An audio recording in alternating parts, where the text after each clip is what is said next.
Saya mau tanya Pak tentang situasi di Malaysia saat ini. Beberapa hari lalu kan ada demonstrasi pengacara memprotes pemeriksaan hakim yang menangani kasus korupsi bekas Perdana Menteri Malaysia.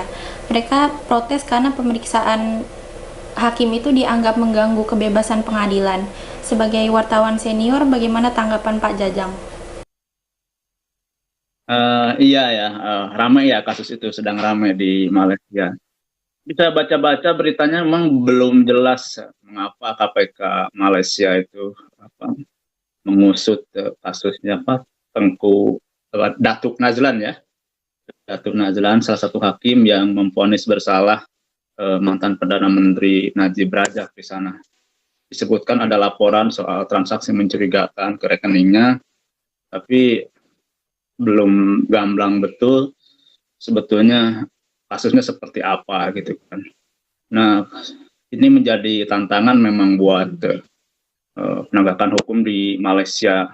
Kalau duduk persoalannya tidak jelas, maka masyarakat sangat mungkin akan menganggap bahwa ini ada upaya-upaya intervensi terhadap proses penegakan hukum.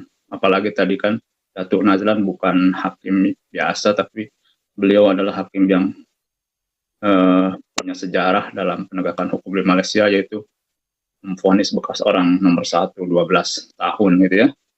Dan sekarang menjelang pemilu raya kalau jadi ya tahun depan barangkali kan Datuk Najib Razak juga sudah menyatakan bersiap mau maju lagi gitu kan, mau berkompetisi lagi dalam politik. Maka orang sangat sangat mungkin menganggap bahwa ini adalah upaya sistematis untuk memberi jalan kepada Datuk Najib. Itu kan anggapan orang kan seperti itu. Kalau KPK di sana tidak segera mengungkap secara transparan sebetulnya kasus yang sedang mereka selidiki itu seperti apa gitu. Seperti pengadilan betul-betul harus dijaga, harus dijaga kepercayaan publik terhadap mereka. Karena kan publik akan sulit mempercayai lembaga seperti eksekutif ya ketika jatuh bangun seperti itu. Terus kemudian juga publik akan sulit mempercayai lembaga legislatif yang sedang bertarung. Maka harapan publik sebetulnya ada pada lembaga pengadilan yudikatif. Kalau lembaga pengadilannya diobok-obok supaya tidak independen, maka publik sulit berharap kepada siapa lagi gitu kan. Ya, lanjut ke pertanyaan selanjutnya ya Pak. Bagaimana pandangan Pak Jajang soal politik perkauman di Malaysia saat ini? Sepertinya sejak Malaysia merdeka masih terus berjalan. Iya, ini juga tantangan buat Malaysia yang menuju negara demokrasi modern ya. Sampai saat ini kita tahu bahwa konstelasi perpolitikan di Malaysia itu masih belum terlepas dari politik perkauman. Partai-partai itu hampir semuanya berbasis dari etnisitas tertentu ya, agama tertentu gitu kan. Ada partai terbesar tentu saja Melayu di sana ya. Terus kemudian ada partai yang basisnya adalah penduduk etnis Cina gitu kan. Ada yang khusus agama Islam dan seterusnya. Padahal partai itu kan sebagai institusi demokrasi basisnya seharusnya lebih pada ideologi dan program ya.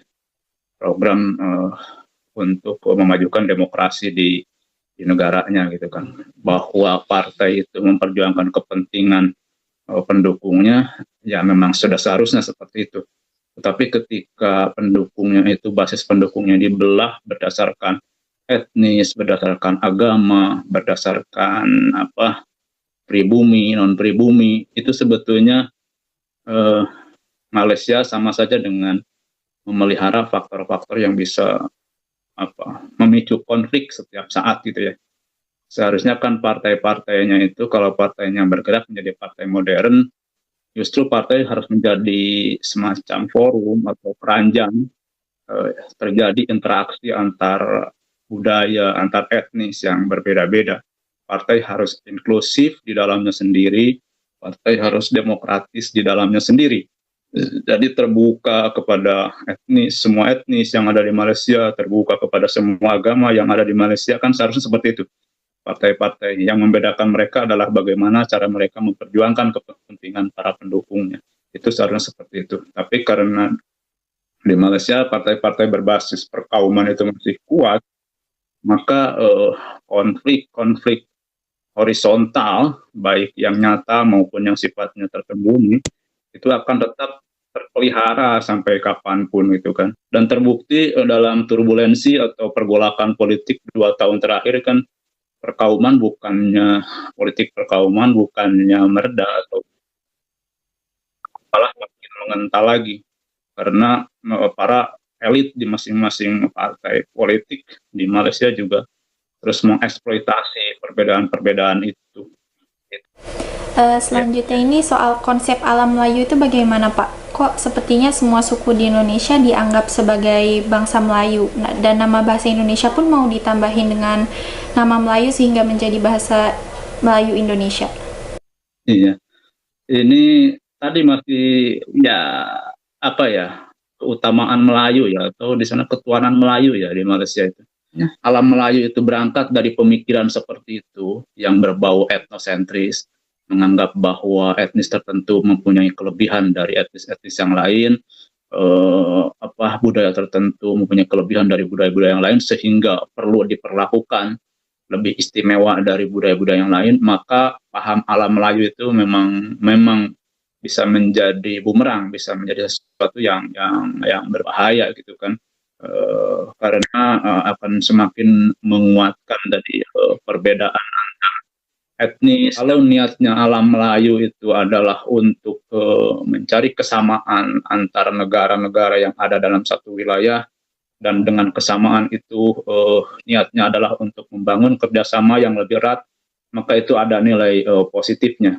Tetapi kalau dorongannya adalah tadi dalam rangka menguatkan sentimen etnis tertentu, bahwa etnis tertentu itu bahasanya lebih unggul, budayanya lebih unggul dibanding yang lain, sehingga perlu mendapatkan pengistimewaan, itu sebetulnya adalah alarm ya, yang membunyikan tanda bahaya. Karena kalau misalnya orang Indonesia terseret dalam perkubuan seperti itu, maka di sini tidak mungkin, tidak tutup kemungkinan bahwa orang Melayu di Indonesia akan merasa dirinya sebagai ras atau etnis yang paling tinggi kedudukannya. Konstitusinya kalau nggak salah Malaysia itu masih mengutamakan ras Melayu, kebijakan-kebijakan Bumi Putra dan non Bumi Putra, maka itu lagi-lagi itu juga akan menjadi alarm. Negara-negara tetangga, saya kira Indonesia tidak perlu terseret pada agenda seperti itu. Kita sudah panjang membangun multikulturalisme di sini, jangan sampai justru mundur ke belakang. Terima kasih ya Pak. Assalamualaikum. Terima kasih. Waalaikumsalam.